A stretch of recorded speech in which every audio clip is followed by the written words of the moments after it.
There we go. There we go. We getting loaded in. And let's see Alan pop in here. There he is. Alan, can you hear me okay? Josh, I hear you fine. How are you doing? I'm doing all right, man. Yo, you got a little bit of a like an echo, like a delay on you. You all right? You can speak for me one more time? Yeah, can you hear me? Can you hear me well now? Yeah, it's perfect. That's beautiful. Awesome, man. Well, yo, thank you so much for being here, my guy. We are on episode 4 of the Brand Mastery webinar series. And I was actually kind of the most excited for this one, particularly because I was going to be able to bring you on. Jonathan says you got a little bit of an echo still. Go ahead and just speak for me one more time so we could test that.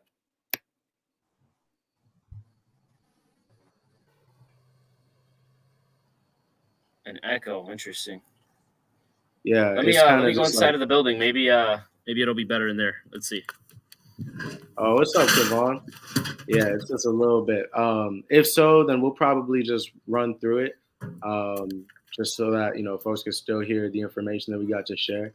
If that happens, then just bear with us. We appreciate you. But either way, you're gonna be able to soak up the game. But yeah, so while you're moving, like I was just the most excited for this episode because I wanted to be able to bring Alan on. Alan and I have known each other in the game for years, and it's been good years. So it was super cool to be able to bring you on, man. And you've had some really cool experiences regarding the topic, working with video content, particularly in like a business application, but also just in that industry. And so excited to see what kind of insights it is that you can share with me all over again and that we can share with the folks that are here. And so, yeah, the Brand Mastery webinar series, episode number 4 this week, we talking about mastering your video content. And what we're really going to share is going to be applicable to any business that you may have, because at the end of the day, there are some tried and true methods, there are tried and true consequences of using video content and going about it in a certain way that will help you get results in your business. So I just want to give you the opportunity to kind of introduce yourself a little bit, share a bit about what you do, and anything else that we should know about you. Awesome. Thank you, Josh. I really appreciate being here, and it's an honor. My name's Alan. Obviously, I've been good friends with Josh for a pretty good while now, and we are both entrepreneurs and freelancers. I started becoming a freelancer when I was about 19. And to keep it short and simple, I basically started doing websites and kind of marketing for my own businesses, and started helping other businesses. And then I came back to my own businesses. So short and simple, I started off in the freelance game, working for my own business, and then doing website services for other businesses, and then just learning and growing and adapting, and then eventually building local businesses in the Florida area and just kind of combining my revenue. But I really appreciate the opportunity to be here, and I'm really excited to see how we can provide value on how we can apply video marketing to each business, local or online business. Good, man. Yo, I'm so grateful to you for being here, man. And yeah, so as I said, like, I've been in the game for a while. I think you and I probably met, we'll say 5-6 years ago, something like that. And so we kind of have been working in this scene parallel to each other as we've really watched it evolve, right? We started out in this at the beginning when like the cameras were still not accessible to everybody. Like you wasn't about to shoot something on your phone and it was gonna look good. You know what I'm saying? Now we're in a time where like we saw all of that happen. We saw all of these phones like start to really get nice to the point where like you could shoot a whole project on it and it'd be crazy. And so I think we've been able to develop like some pretty interesting observations and understandings of, okay, outside of the hardware, right? Like where do we put video as a mechanism in business, right? How can we use it as a tool to help grow business? Because now it's so much easier to make that content. And so that's really part of what I want to, share with folks today is some of those insights and some of those experiences so that, if there might be something you haven't considered that would be a good fit and that would help you out, you might be wanting to explore it.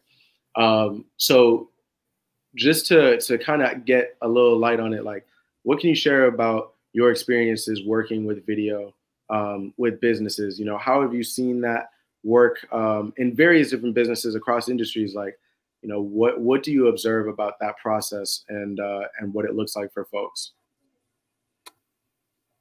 Yeah. So video is a very important tool for marketing, and I say this because people are very visual. People make decisions on a lot of visuals. So when I say that, what I mean is that it's a lot easier to market through video than it is through text, because people can visualize themselves uh, in that situation or using that service or product, etc. So the experience that I've had using video is primarily with products. For example, I've worked with a food prep company called Deliverlean in the past. That company basically is a subscription based company, and it's they advertise as "Don't cook," you know, buy our product, which is a food prep product, and save time, be healthy. Either you're in the gym, you're you're a busy person, family person, you don't have time to cook, etc. But Mm. the experience that I've had with the video marketing side of it has been that it's a lot easier to target people with video and try to how do I say, how to try to personalize an experience to someone using visuals instead of text. So because of that, it's very, very effective for every business. It just depends on what your target is, what what type of goal you're trying to accomplish, the audience, etc. The reason people use video is because it's effective, and that's why we have commercials on TV, we see advertisements on Facebook, Instagram, etc. They work really well. To keep it short, they work really Yeah, well. I totally agree. And so now that we are in this place where video is so much more accessible, right? It's so much easier to make your own video content or to meet someone or work with someone to work on your video content. Um, what are some of the biggest mistakes that you think businesses are making when it comes to thinking about video content, implementing video content, growing with it? Where do you see the biggest mistakes happening from your perspective? So from an entry level point on video marketing, people that are touching the surface of video marketing and using ad platforms, the biggest mistake you can have is not knowing what your target audience is. That's Mhm. probably the biggest mistake, and not selling the product well enough. The biggest problem is you're making a video, but you're not too sure who to tailor it to.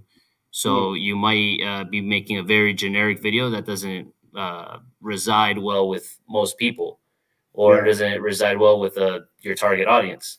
So because of that, it might cost you a lot more money, or it might be a lot more ineffective to get conversions or leads or whatever it is that you're trying to accomplish. yeah. Oh, I totally agree. I second that.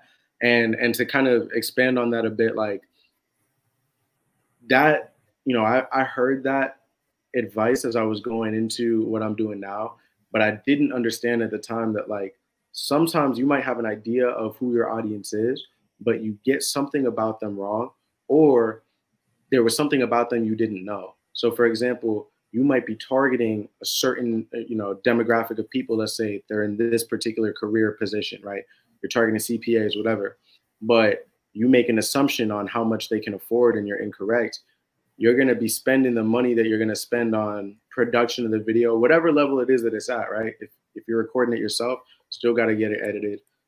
If you're getting someone to shoot it, Yeah. right, you're going to put all this money into it, and you end up targeting the right person, but they're the wrong fit. You know what I'm saying? Like, Yeah, you hit the 1,000%. person Yep. that you have in mind, but they aren't really the person that's meant to be consuming your product, consuming your service.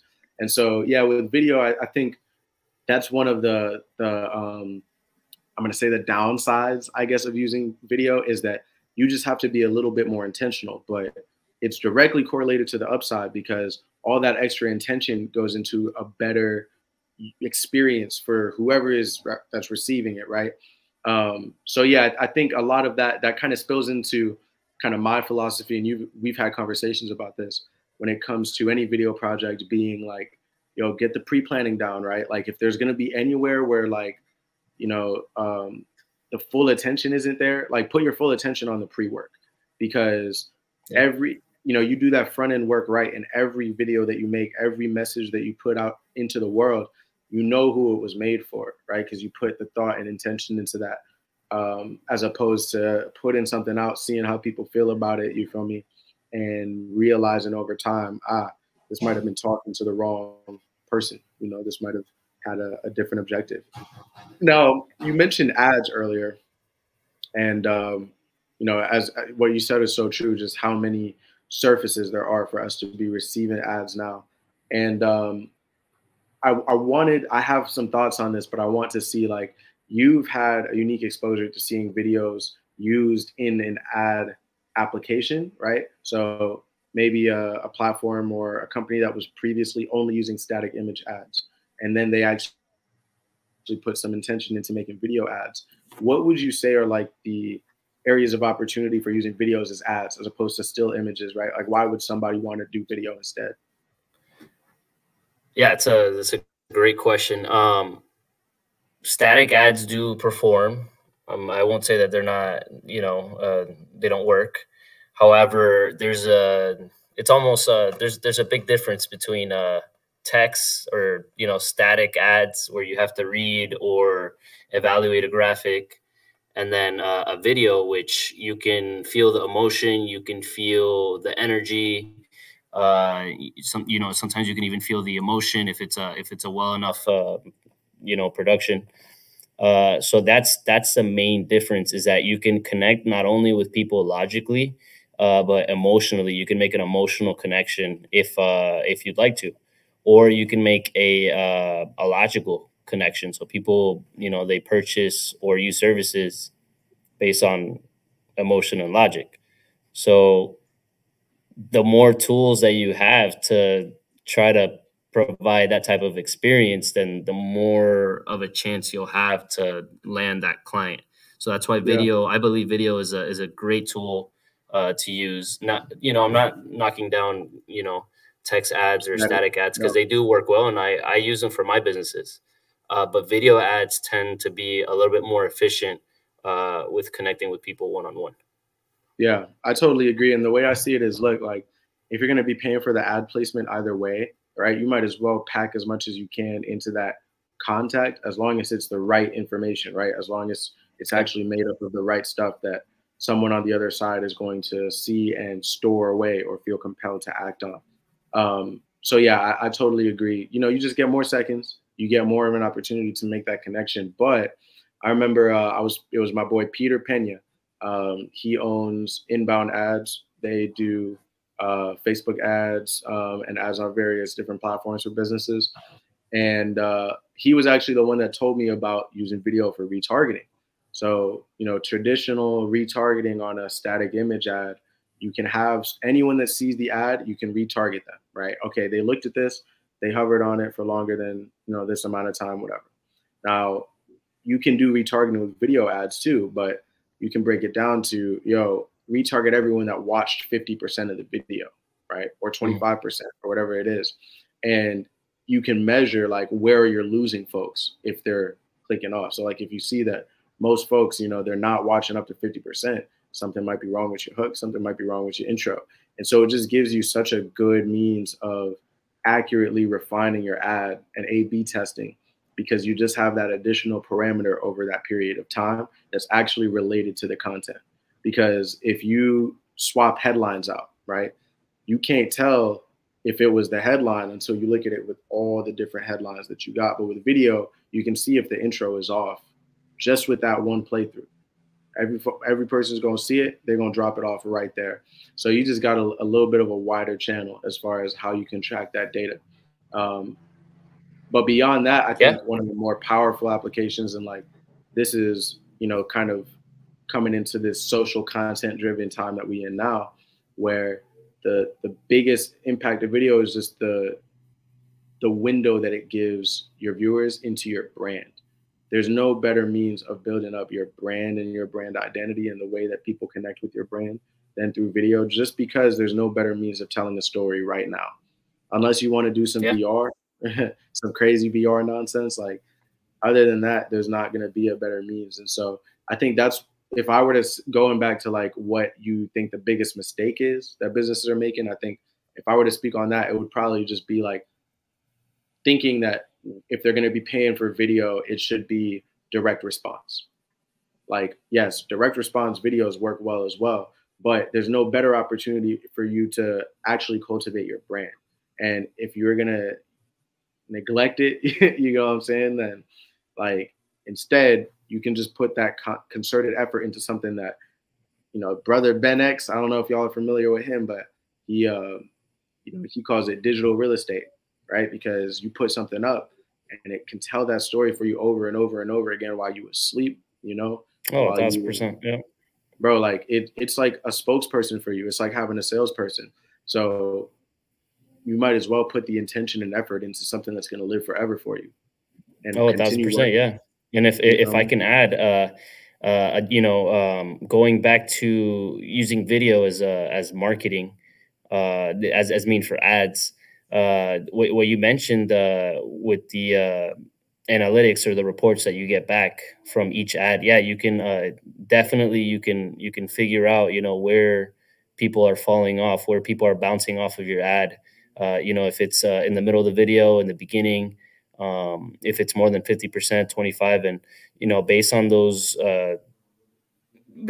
numbers, you can make an educated guess and, you know, try something else to hopefully have a better result. And then to go back to the main mistakes that people have when they run video ads, you know, a big one definitely is not knowing your target audience. But I have to add another one is, you know, not setting an initial goal. What is the goal of the video ad? What's the call to action? You know, what at the end of the video, what do I want this person to do? Do I want them to book an appointment with me on my website? Do I want them to fill out a form? Do I want them to join a course, etc.? So you have to, like we mentioned earlier, you have to arrange your advertisement around those goals so that everything is relevant and, you know, you lead up to that point. Another huge mistake is that people run around and repeat a lot of words, and they make very long ads that just make people, you know, want to scroll forward. The best thing you could do is be straight to the point, be entertaining if you can, you know, catch the attention of your audience and keep it rolling. Just, you know, go ahead and present that call of action and, you know, let them know, hey, you know, if this is for you, then go ahead and, you know, go ahead and click, go ahead and book, do this, etc. And if you're doing your targeting correctly on your advertisements, the right people should be seeing it, or, you know, a good percentage of those people should be seeing it. And sometimes you got to make adjustments there. Yeah, absolutely. All the time. Quick, I really quick just want to thank everybody for being in the room. We see you guys, you know, we appreciate your time. And, you know, we doing, myself, Alan here, Corey, who is, you know, the co-partner in the series, in the webinar series.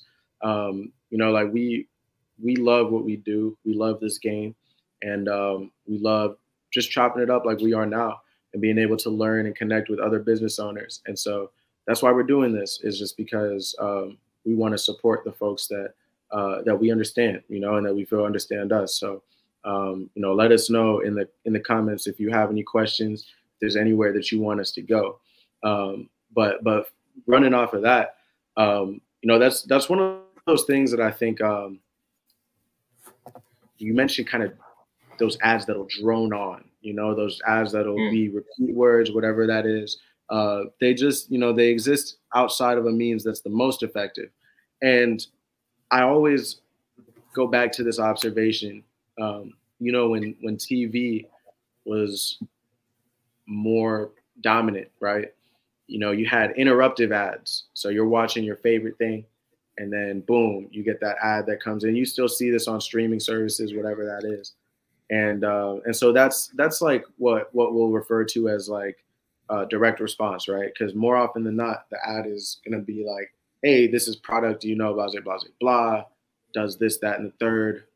Buy it, go here if you want it, whatever that is. Right. Yeah. There's so, there's a ton of different campaigns. Yeah. Oh yeah. I mean, we still see those. But the reason that I mentioned that is because now we're starting to see a different kind of ad where, like, when you look at the influencer marketing, right? When you look at that user generated content, this is content that the company isn't really paying for, or they're paying for in a very different way because they want it to be seamless. So you go on TikTok and they're starting to get good now where, like, you looking at something and it's a product and you don't know if it's a TikTok or if it's an ad. You know what I'm saying? Until you look and you see the little thing and it's like, this is a sponsored post. And you're like, oh, goodness. And so, like, definitely seeing more of that on the product side than on the service side. And so I say that because if you are on the service side, I think there's an opportunity there for you to make a very intriguing kind of almost like UGC style ad, you know? So, you know, for, let's say, I see a lot of real estate agents doing this, where what they'll do is they'll have like a couple that they're working with buying their first home, and they'll capture all of their content. They'll capture moments with them, whatever. And the couple will post it as like a, hey, we just bought our first home. But of course they tag the realtor repost it, and it's a cute thing. And so, like, that's the kind of wholesome thing that someone would want to watch just for the heck of it. You feel me? And so, like, finding creative ways to incorporate parts of your business that are always in action in a means that's like triggers some kind of emotion, whether it's heartfelt, you feel me? Whether it's a kinship, you know, hey, I can relate to that, you know? And these are the more nuanced ideas around a brand, right? These are the kind of things that you think about without quantification. I'm not going to say, yeah, our brand is 40% wholesome and it's 25% authentic. You know what I'm saying? Like, there's some things you can't break down into the numbers. And because you can't, I think that's why it's so important to, like, one of the biggest things that I think a lot of business owners would benefit from, including myself, but that often goes by the wayside, is working with a brand specialist, working with a brand strategist, because there are some things that you can't see the same because you're looking at it from your own perspective. It's like trying to look at your own face without a mirror. And so when it comes into the video, like, if you can put that intention in on the front end, every single opportunity that you get to connect is going to dig that much deeper. And and that's 1,000%.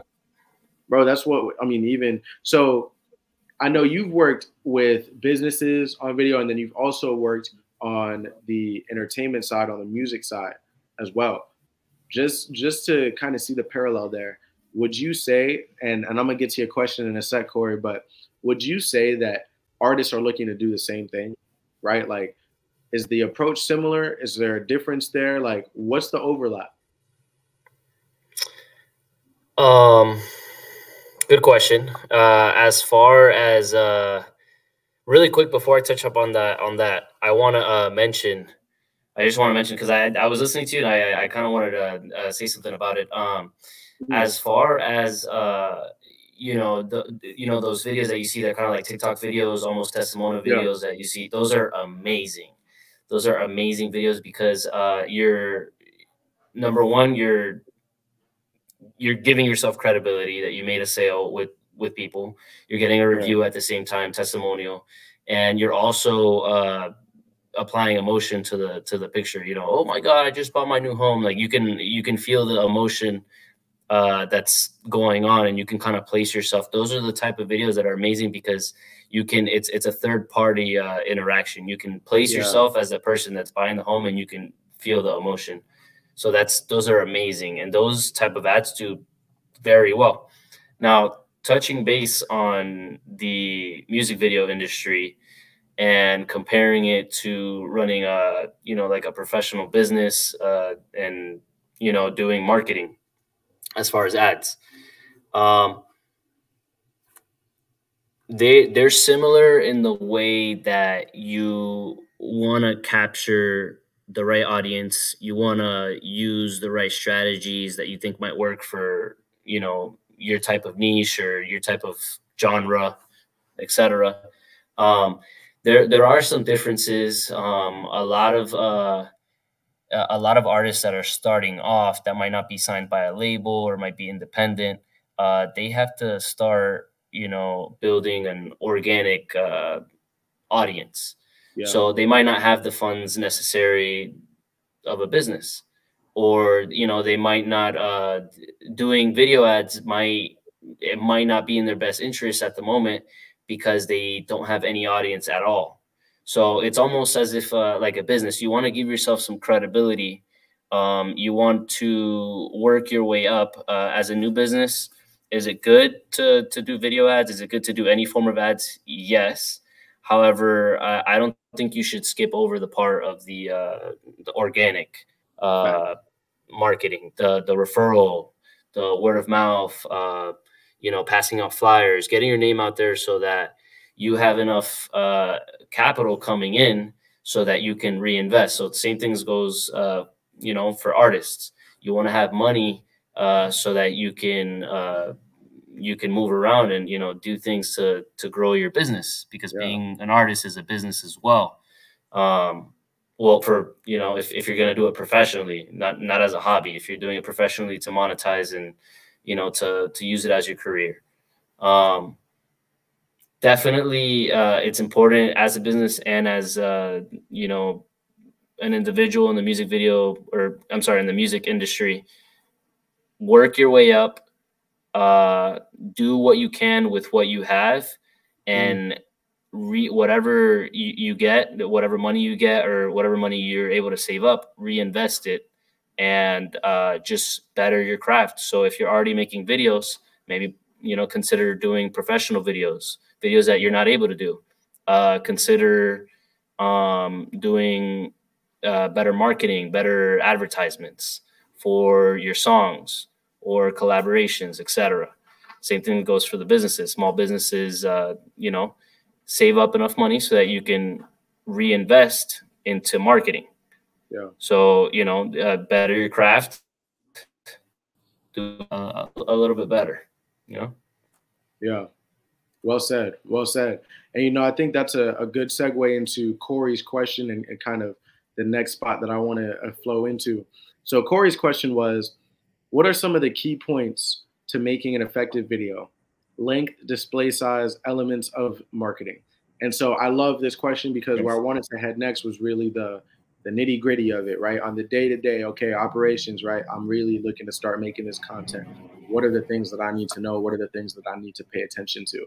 And I'm going to start off in answering that and just say the biggest thing, there are two things that I tell the businesses that I work with and my partners to keep in mind when they're capturing video content, right? So, you know, like Alan and I said, the very first thing on the that you want to put your intention into is the pre-plan, right? But that's a lot more than just the who, what, when, where, and how, right? It's also the why. You want to know, okay, what am I looking for this piece of content to do, right? What am I looking for? What am I looking as the results of this that I want to achieve? If you don't know what those things are, like we acknowledge, you know, video does take more work than a static image ad. It is a little bit more specialized. There is a bit more of a, you know, you could go a little bit deeper there as far as the degree of professional ability. But you want to know, regardless, what is it that I'm looking to have done here? And I think we might have lost Alan. Oh man, my boy was on the move. All right, well, we're gonna leave it open for him. I'm gonna go ahead and try and get him back on, but there you go. Hey, you back with us? I'm hearing you. The internet's cutting in and out. I'm plugging in my charger because I went from 50% to 12 really fast. Huh. Oh yeah, facts. I gotta keep an eye on mine too. Appreciate you. But yeah, so the first thing that I would say is put that intention into understanding, like, why am I making this, right? What is the goal here? And so folks like myself, I'm currently working as a video strategist. And the biggest part of that title, the biggest part of that, you know, that way of serving is my goal is to help you understand that, right? when it comes to knowing what it is that you want to shoot, you know, there's a lot of things that you might want to think about before you get into the story of it. For example, oftentimes, biggest question that I feel like folks get when they work in video or whatever is, you know, I'll have this video idea for a video to put on my website, right? Everyone wants to put a video on their website. And, you know, that's good. That's cool. That's an area of opportunity. But one of the questions I always have them work through me with is like, all right, what is your traffic looking like? And how much does it cost you to get it there? Because if you have 50 people coming to your website every month, and on average, you know, 10 of them are going to buy $100 worth of stuff, right? So you're going to have 1,000 coming in. Well, at that point, it might not make sense for you to spend 5 racks, 10 racks on a video for your website trying to get those conversions up because you barely have anyone going to the site. You know what I'm saying? You're going to spend more on the video than you're going to get in return. On the flip side, if you got 50,000 people, right, and that video could move your conversion rate from 2% to 2.8%, 3%, 5%, you know what I'm saying? Now that starts to make a little bit more sense. And so we'll help you discover those things. Like we'll help you look at it in that means and be able to tell you the opportunities there are with running them as ads, you know, with retargeting, with funnels even, right? Putting it into part of your sales process at various stages. That's one of the other big things that I'll tell folks, you know, that a lot won't think about. But that's the biggest thing that I would say, number one. Now, on the technical end, what I always say, I heard this, I don't remember who I heard it from. I want to say it was Gary Vee. A couple years ago, he said, listen, every company is turning into a media company. There are just those that know it and those that don't. And that's really where we're at right now. And so what that means for you on the technical end is worry less, try and worry less about, okay, how am I going to record this piece of content? How am I going to get this piece of content edited? And start thinking about all of it, right? Like, how am I going to start building out a framework so that anytime I want to capture content anywhere in any way, I have a system in place through which it can get stored, it can get referenced, I can bring somebody on board and they can know how to live within it all and how to get out of it what it is that I'm looking for or what it is that's going to help me, right? So when you start looking at it at a framework, you avoid giving yourself a whole new job. Because that's the biggest thing that I see with businesses that, like you said, Alan, are starting to just kind of get their feet wet with the video marketing, is that they want to do it all themselves and they think it's supposed to stay that way. No. It's fine to do it all yourself. Do it all yourself, right? You definitely shouldn't not do it, right? Like, do it all yourself. But do it all yourself with the goal being getting an understanding of what's you, right? What suits your business and what it is that you like. And then being able to bring on a partner, bring on an employee, bring on somebody that can overtake that role. Because otherwise it becomes a sprint and you start out making content and then you stop because it's way too much. You need to get into a point where, all right, who do I hand this off to, right? Who's going to be able to take care of this for me?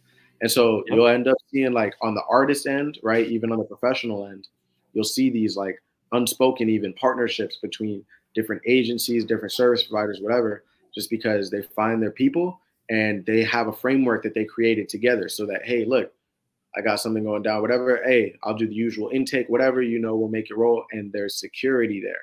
And so you just need to put yourself in a position where you have security with your process as far as knowing what's going to go down and how, and your audience has security with you because now you're putting out that content consistently, same degree of quality, same messaging. And now your audience comes to expect, like, yo, if I pop on Instagram, I'm probably going to see them. Right. And they're going to fly. They're going to be doing their thing just like they always do. And that's where you want to be with your prospects, with your customers, because it just brings a security there.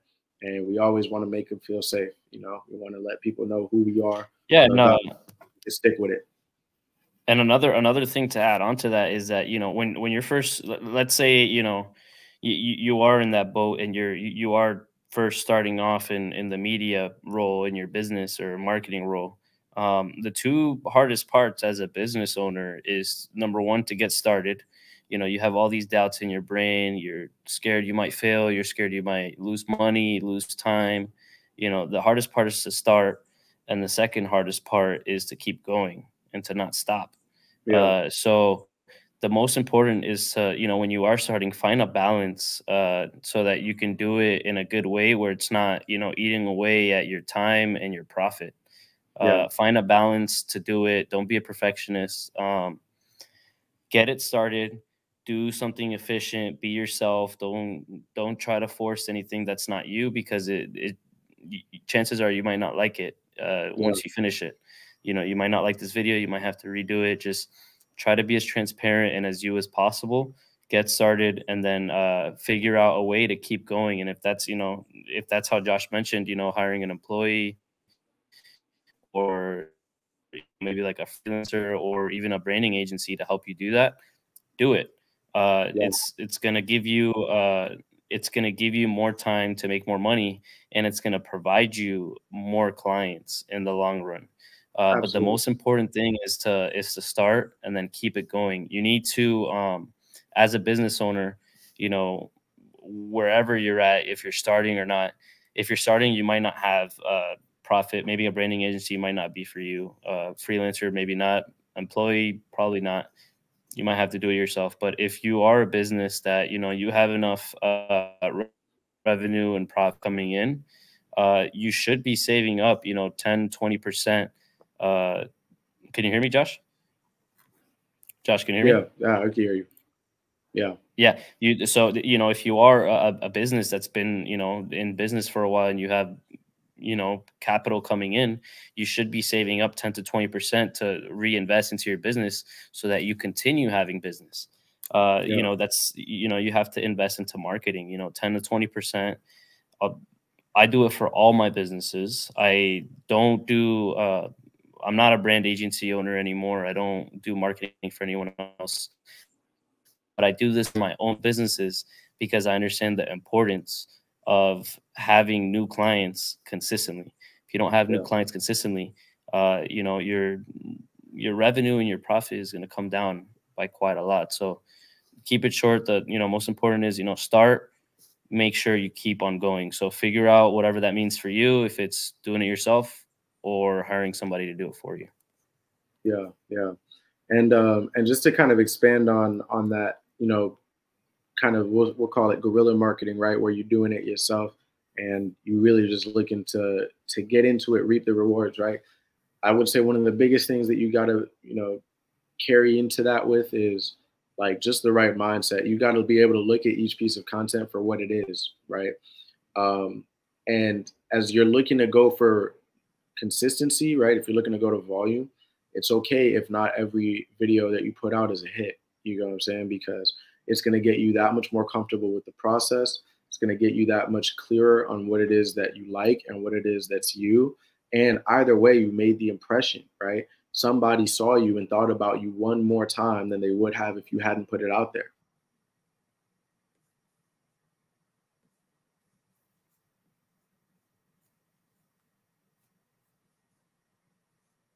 Give yourself stuff that, kind of cut it a little weird, whatever. But then I'm on a call with the lead that I got from online, and they're like, "Yo, I saw that video. Like, just made me fall in love with you. Like, how can we work together?" And I'm like, "Right." So you want to give yourself that opportunity, and regardless of if you get, if it's not pristine, if it's not perfect, you're not giving yourself that chance if you don't put it out there because of that.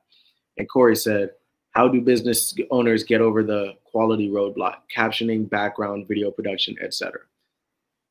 So, Josh, really quick, if I can interrupt really quick. As far as what you just said, as far as if every video is not a hit, I want to go ahead and plant the seed for any businesses that are starting in their video marketing or any marketing journey. You're going to lose money, or you're going to break even for the first month to 6 months. It just depends on how good you are and how much you know. If you're working with someone that knows what they're doing, chances are you're going to have a better chance. If you're learning along the way, educate yourself really well. I educated myself on Google ads, YouTube ads, and Facebook ads. And I try to do as much as possible to learn about targeting. and to learn about what works and what doesn't, as far as, you know, all the options, because there's so many different ways that you can run campaigns. But you have to understand that, number one, you need a seed budget. A seed budget is a testing budget. This is money that you're willing to lose to figure it out. You need to have a seed budget. You need to be, you know, willing to lose some money to make some money. You know, it's like there's a saying, you know, the person that doesn't risk doesn't win. You know, if you don't take a risk, you're not going to win. You have to be willing to lose some money to make that money. So when you go into it, you have to figure out what that means for you in your business. You have to figure out, okay, you know, how much can I do? What's my 10 to 20%? You know, can I start off with $500 this month? Can I start off with 1,000? You have to understand that to get information and data on the people that are clicking on your ads that may or may not be buying or may or may not be interested, you have to pay for each of those clicks. So it's going to cost you money to get the data and to just get people to see it. So when you start off, make sure you have that money. Make sure you understand that you're going to be losing some of that money. Now, you know, how well you can read the charts and well, not charts, how well you can read reports and how well you can analyze information over time. It'll help you reevaluate your campaigns and make better decisions so that you become profitable and you become effective. But you have to be willing to lose that money initially. It doesn't mean you're going to. It just means that you're going to have a pretty big chance of losing that money. But that's the sacrifice at the beginning to get the information that you need from the audience that you're trying to target. Yeah. And at the end of the day, you know, you're going to be paying that. You're going to be paying that price one way or another. You know, if you're not paying for it directly, you're going to pay for it through the efforts and the intention that you put into branding organic content. And it's going to have a longer time horizon. It might cost less, you know, but there's always a price that you pay there. Yeah, if you don't pay that initially now through the ad platforms, you're going to be paying it with your own time and wasted potential, because you don't, if you have room for more clients and you're not doing anything about it, you're just delaying the inevitable, which means you're not getting more clients. If you have space for more clients, you should be investing into ads. You should be investing into marketing, because if you're not, then you're just wasting time. Everybody else is paying for ads when everyone else pops up on your business and you're all the way at the bottom of the list. Nobody clicks on you. You're wondering, why do I only get, you know, 100 clients a month instead of 1,000? That might be the reason why, because you haven't touched your aspects, or you haven't fixed your marketing aspects. You might be a business owner that's marketing, and you might already have a brand agency working on it. But just because you have a branding agency working on it doesn't mean you have effective ads. You might be running ads that aren't effective. You might be breaking even. You might be losing money. It's important to know how to maximize your results and get as much money back as possible with the least amount spent for each client. So just take that into consideration, you know, when you're watching this webinar and you're considering your video marketing plans and, you know, what you're going to do for the future, for whether you're a local based business or online product or etc. Just take that into consideration. That's a very important aspect of marketing. Yeah. And dive in, you know, you talked about maximization. Corresponds with Corey's question, which is at scale. How do big companies optimize their video and branding through video? Optimize their video and branding through video to maximize revenue. So I want to speak on that real quick, because I think that's a great question. And the biggest thing that I would say separates big businesses, right? We're going to say doing 7 figures, doing 8, doing 9, from smaller businesses. There's a couple of things. So the bigger thing is, bigger businesses at that level are oftentimes looking to continue to grow so that they can sell. And a big part of that is ensuring that the business is an entity of its own and it's not dependent on one figurehead.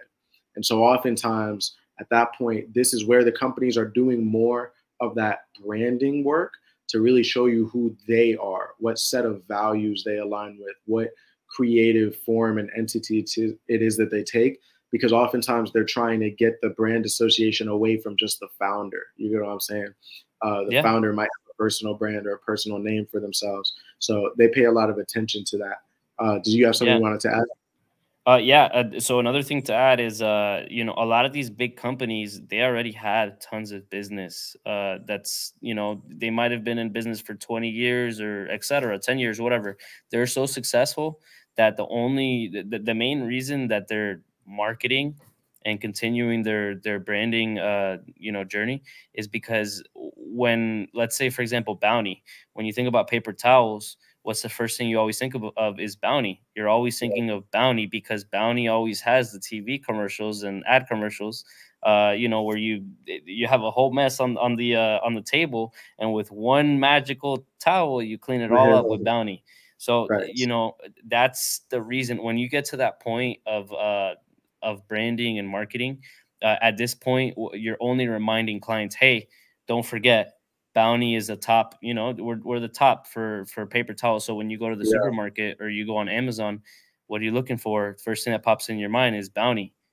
Same thing with, you know, Coca-Cola and other products, you know, they're top of the line. When you're thinking about soda, you think about Coke, Sprite, etc. You're staying relevant, which is the important thing at scale. Yeah. And Corey says, I see why a framework is essential.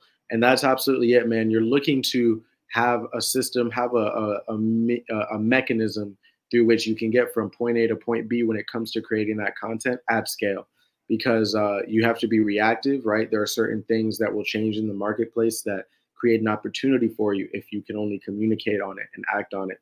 But then the other thing is that I would say, you know, point B, number 2 on the list, as far as what big businesses are doing that smaller businesses don't, is big businesses are looking at, yo, how can we create a long tail on this? So for example, if I take a piece of this video, right, this recording after Alan and I get off, and I chop it up and I put it on social media, Instagram, TikTok, whatever that is, that video might get pushed in their algorithms for, we'll say, 15 days, 30 days, and then it'll kind of taper off. Varies on the platform, varies on the video, right? But if Alan and I or Corey and I will do like we did, which is, hey, let's make this a series. Let's have the brand mastery webinar, and let's do 4, right? Let's do 6, let's do 40, right? We're creating an opportunity. That tail just got lengthened out by weeks, months, you know what I'm saying? And so it creates more ease and more efficiency when it comes to doing what Alan suggested, which is staying in front of people, right? Reinforcing our relevance, because we have more to pull from. So at any given moment, whatever it is that we find out the market's talking about, or even if I'm not posting on these platforms, right, and I just want it to be part of my workflow, I get way more leads coming in asking me, hey, yo, so, you know, how do you guys handle strategy?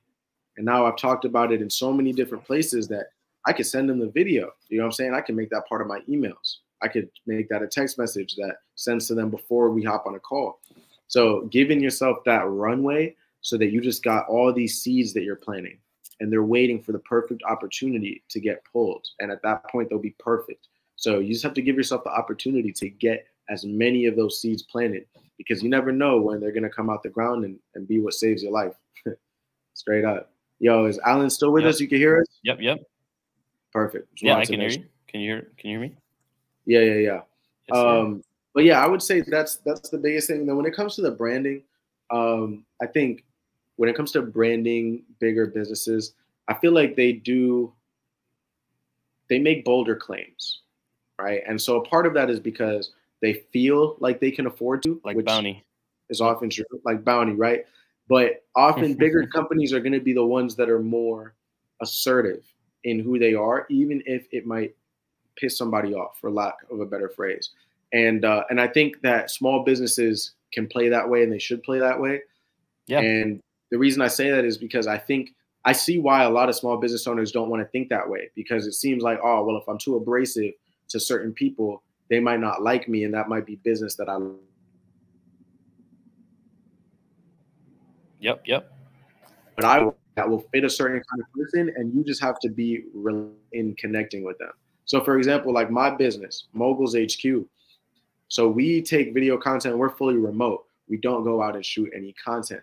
But the way that we spin that, the way that we make that unique, right? You could see that as a flaw if you wanted. But the way that we actually make that a unique part of our proposition is that we say, listen, you don't need to pay a videographer for every piece of content that you make, right? Oftentimes, even just to be able to show up, pop on, and show, make another impression, that's going to be valuable too. And so we help you do that on a consistent basis, right? And we help you avoid the expense of having a videographer come out and do it, because it's not necessary. So we're able to put that out as a positive. We're able to frame it. And businesses have to be able to do that, right? Now, there are a lot of people that are videographers that could come at me and be like, dude, what's up? Why are you talking down on us? But it's not that, you know what I'm saying? It's just, this is our unique play point. And I think you can't be scared to make that approach and make that stand with whatever it is that makes your business different, right? I don't care. I think that's bro, like if you sell rhubarb pies, right?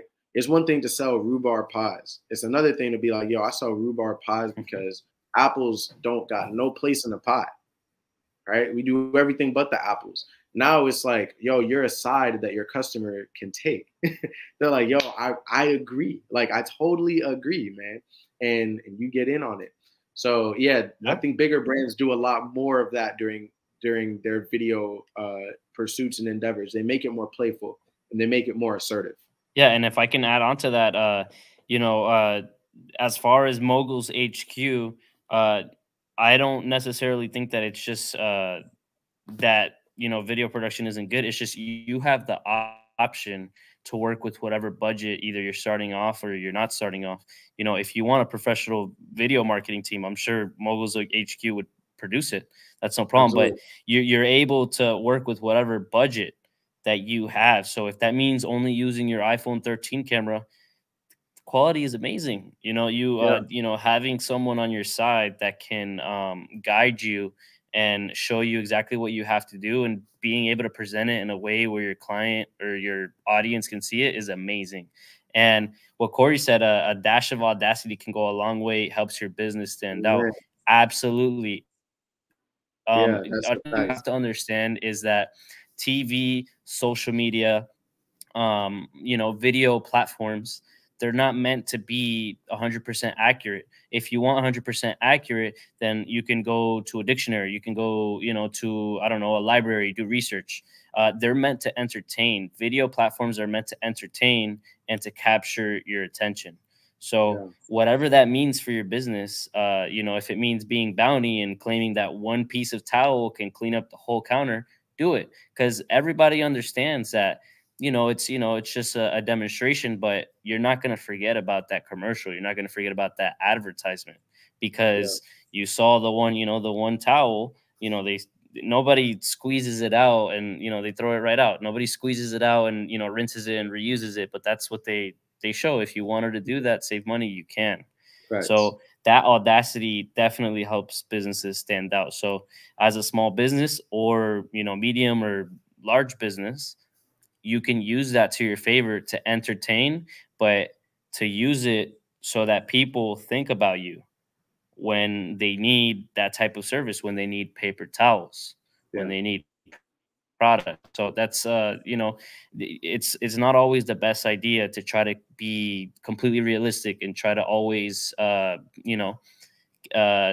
everything based on what you believe in and interview type. Sometimes it's better just to entertain, but that's why there's a whole bunch of different campaigns to run and a whole bunch of different goals that you can try to do different, goals, to do different outcomes. Yeah, absolutely. And that's going back to why knowing that outcome is so important, right? Because, sometimes it gets really simple. Like, if I want to be able to come into my relationships with my new prospects already having something to laugh about, right? Like if that's the experience that I want to be associated with my brand, that should be reflected in my content, right? It should be a bit more playful. It should be a bit more of a window into how we get down at my company. You know what I'm saying? And so like, that's where having your brand strategy done can provide so much guidance, is because now you know, like, hey, what's within the bounds of our playpen, right? Like if we want to be playful, if we want to be entertaining, what does that Yeah, mean? what are you willing to do? Yeah, what are you, what are you Right. willing to do that aligns with your values and, doesn't take away the morality of what you're doing? So like, for example, lawyers, accident lawyers, they have, advertisements that show someone that wasn't in a car accident. They'll show it, and at the bottom they might have a disclaimer or whatever. But the whole point is so that you remember, hey, Dan Newland, if you have an accident, Dan Newland got me $1 million, or et Yeah. cetera, Morgan & Morgan, or whatever injury lawyer that's huge that you always get on your mind. The whole point is so that clients remember you, because you can have an awesome advertisement that's, talking about what you do and shows about your services. But if it doesn't have anything unique and it's not it's not entertaining, chances are in a week or so, that person is going to forget about you if they don't need your services. But 3 months from now, they might remember you if you claim that you had that towel that cleaned the whole counter. You know what I mean? So you Yeah.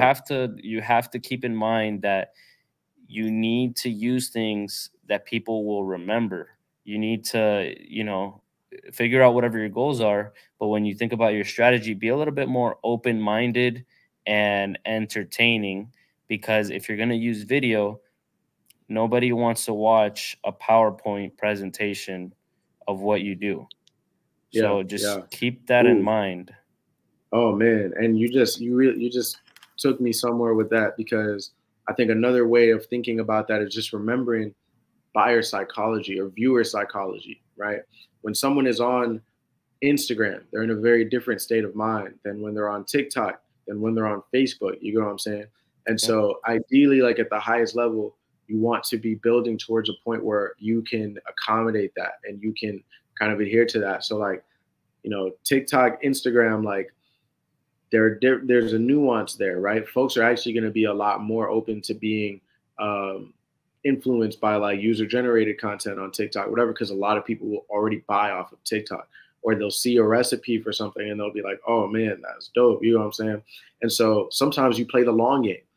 Hey, if I could make something, behind the scenes of me working on this, maybe someone steals this recipe and they want to come back to it and watch it over and over again. But now I'm making that many more impressions about my meal prep business, right? So sometimes you got to be able to play the long game. Or if I'm looking at it on another platform, hey, you know what? We on Facebook, people are a lot more connected on Facebook to people that they care about. So how can we make that very home approach? You know what I'm saying? How can we make that very personal connection, excuse me, in a piece of content that's going to live on there?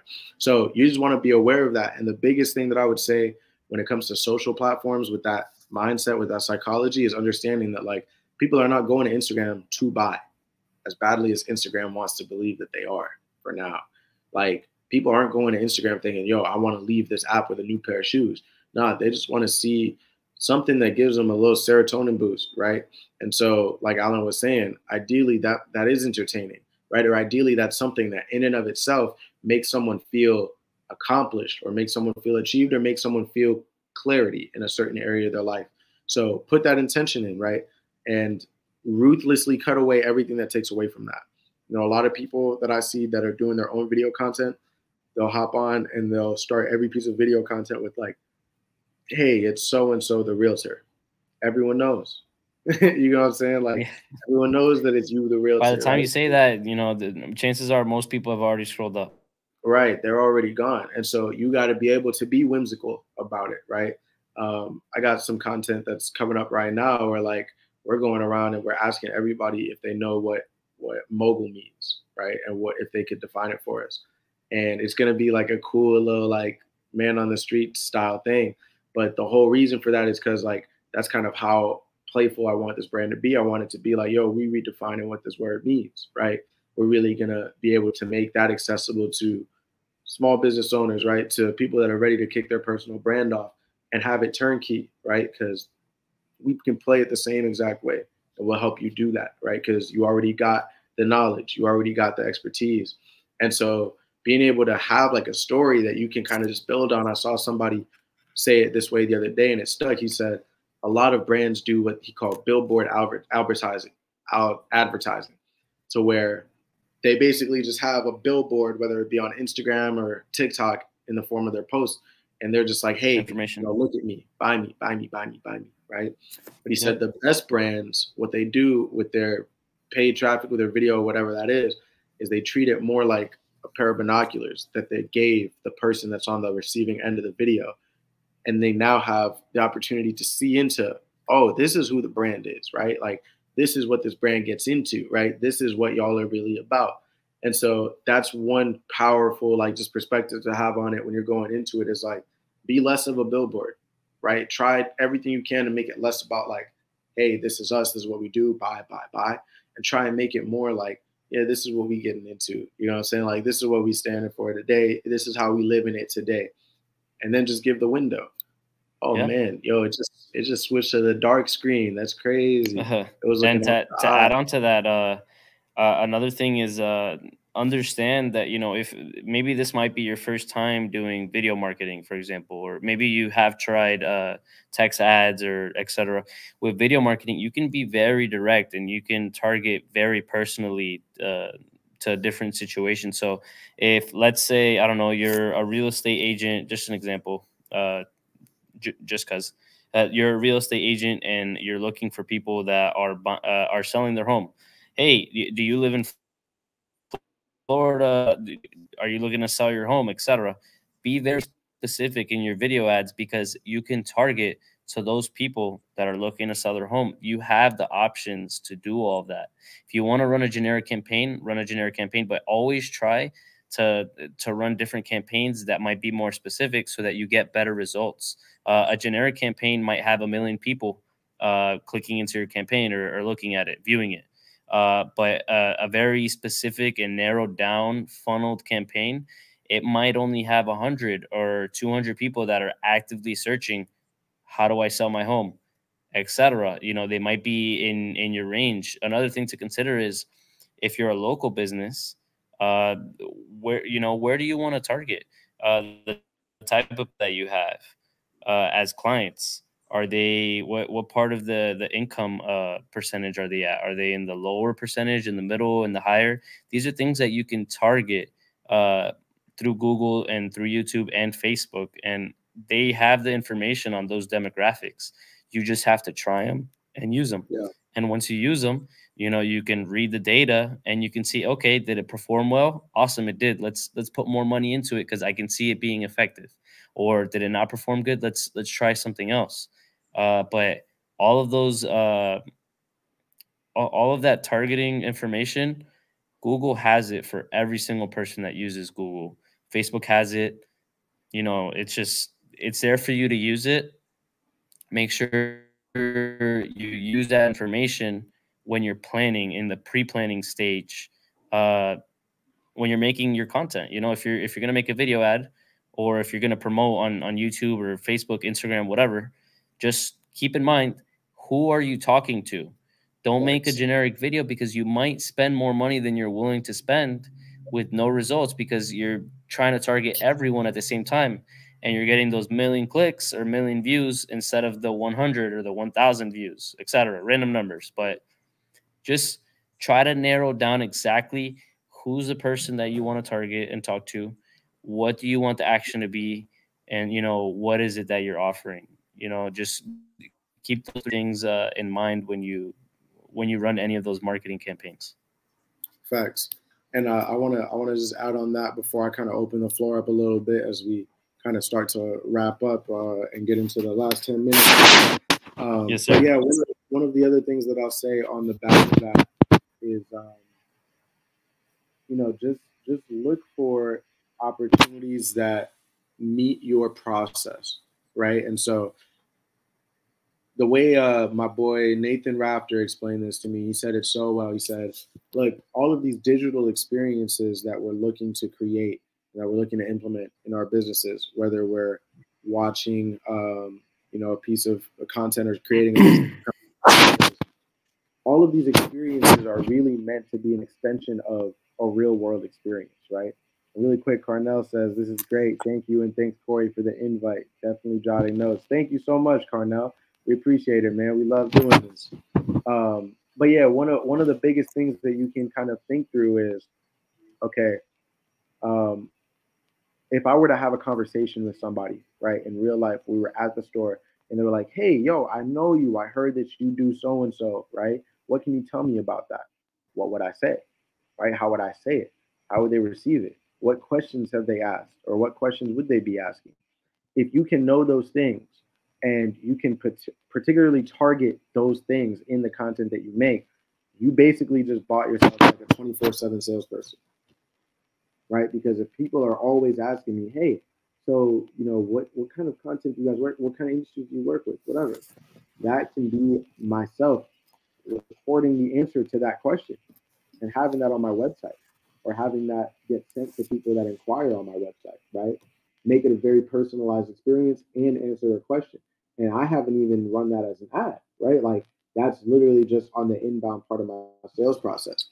So see it as that much potential, right? See it as the potential to swap yourself out, right? Or potentially swap out one of your people. If the thing that they're doing is something that can be replaced by the essence, right? By your answering on the front end. And really quick, Corey says, "So every business might find it helpful to work with a video content master / strategist professional to reach specific video ad objectives, demonstrate the value to the consumer through entertainment and stories in the best quality you can produce with your budget, then reinvest in ops and marketing to scale." Yes, that is exactly, like, the way I see it is, if you have a question about video, if you have an idea for video, like, you speak to someone like myself, you speak to someone like Alan, they'll be able to let you know, well, "Hey, this concept, I love it. These are some of the things you might want to keep in mind." They'll be able to let you know, "Hey." You're a little muffled, man. Oh, my bad. There you Try go. that again. But they'll be able to let you know, like, "Hey, I understand you want to run an ad, but it might be more effective for you to put a video here because you're already getting a lot of organic traffic." So what I would say is, and this is, if you're gonna work with someone on your video content from end to end, right? Like, if you really want them to take control over it and just take hold, this is my biggest piece of advice: measure them by how many questions they ask you, or rather, what kind of questions they ask you, right? What are they asking you about? Because for them to be able to accurately tell you, Yeah. "This is the kind of video you should make, this is whatever," they need to know what business they're looking at and how it works from end to end. Because putting different things in the video is going to influence different points. And ideally, you're going to want to address the biggest pain points, the biggest friction points. Where's the biggest bottleneck? You put the video there and it can be much more effective. So I would Absolutely. say, Corey, if you're thinking about it, right, then definitely work with someone that is asking about those factors, because a lot of videographers are still in a point where they are excited about to work on cool stuff, and that's fine. But if the biggest goal that they have when they're working on your project is making something cool, they might not be really doing something that's moving the needle for your business. So just absolutely.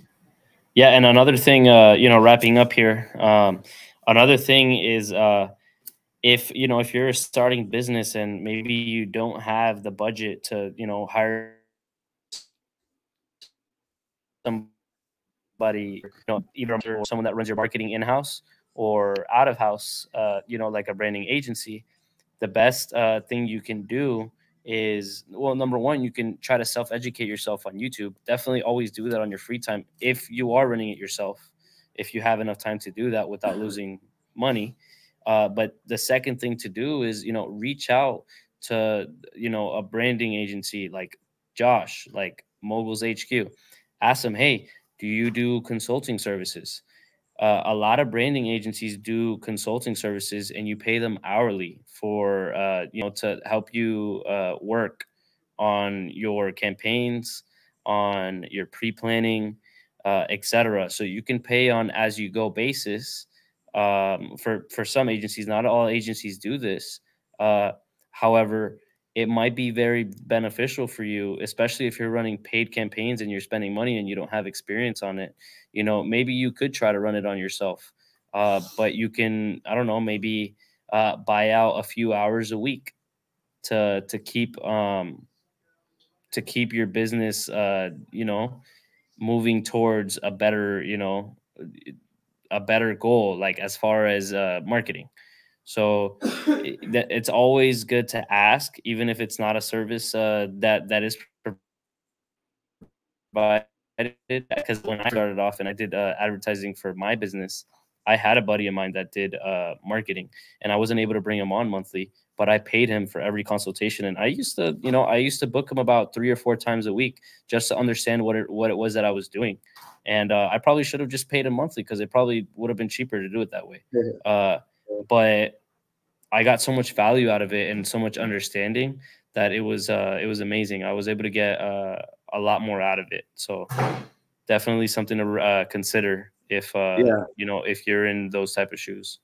That's another one of those combative stances that I mentioned earlier that Moguls HQ takes, is like, the other thing that we say is, look, like, if you're in a position where, you take your revenue and, the compensation that you get for your time or the work that you're doing, and you're doing work that is making you $5,000, you know what I'm saying? Like, there's not any reason for you to live outside of doing what that leverage opportunity is.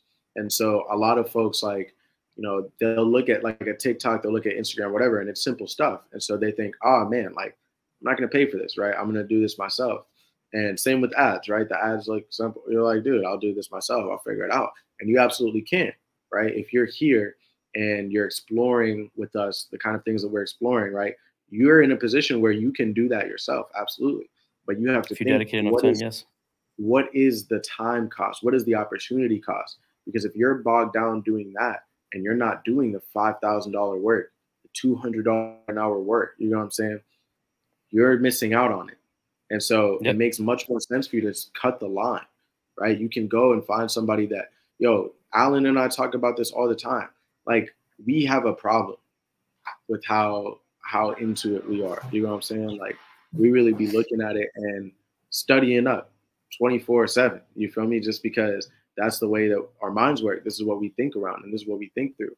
So, be a little bit like that, or let somebody that is like that be about it, because they're going to be able to ride with it all the way through and think through some of those blind spots that every business and every business owner has when it comes to their own baby and their own workings.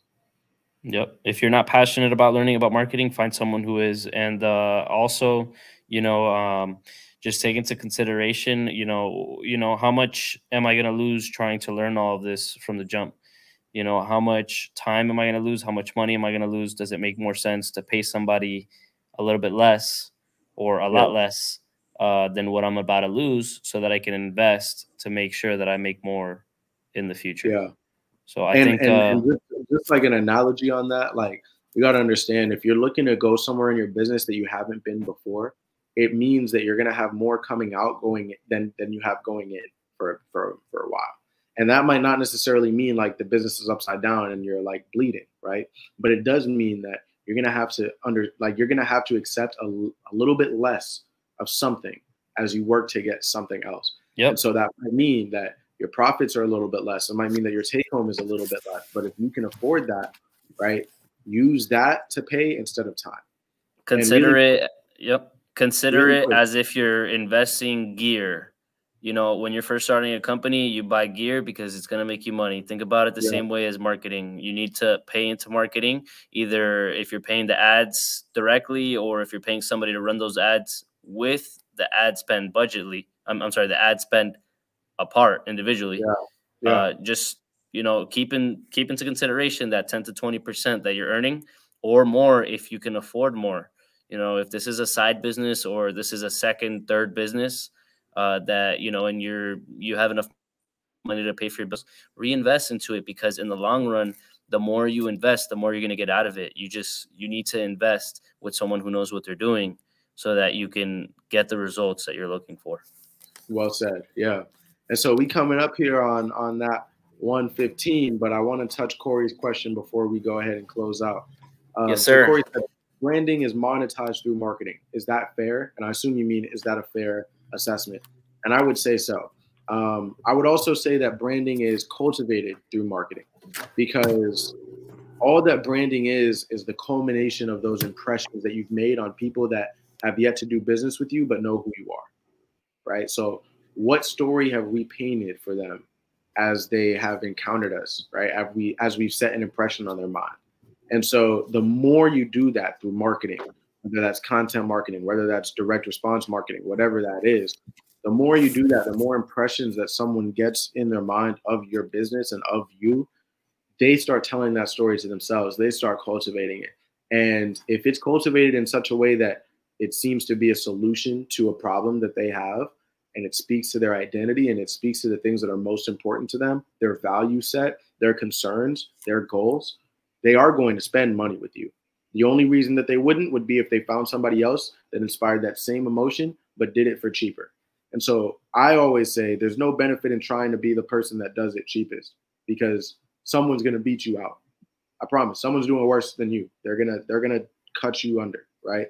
But if you can find a way to say, okay, if I could make the most compelling, the most attractive experience for the people that I can work with, what would I need to do, and what would it need to cost for me to be able to do that?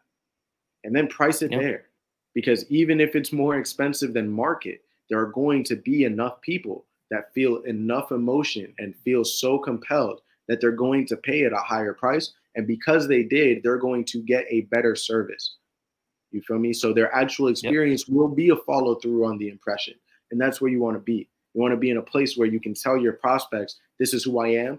Then they turn into customers and you stay 10 toes down, and that's who you prove yourself to be. Then they leave and they tell everybody that they ever knew about it. They tell everybody. And so another thing is when you're doing that, don't try your best not to compare yourself to whoever you think may be your competitors.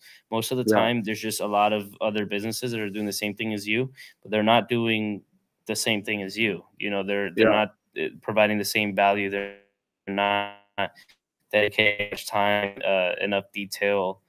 So just have that balance of what you're going to provide, and then what price you're willing to do it for, that you'll be earning well enough to to make your money and your living, and to invest, to have a savings for your business, to have a marketing channel, a marketing cash flow. So just always take that into consideration. At the end of the year, who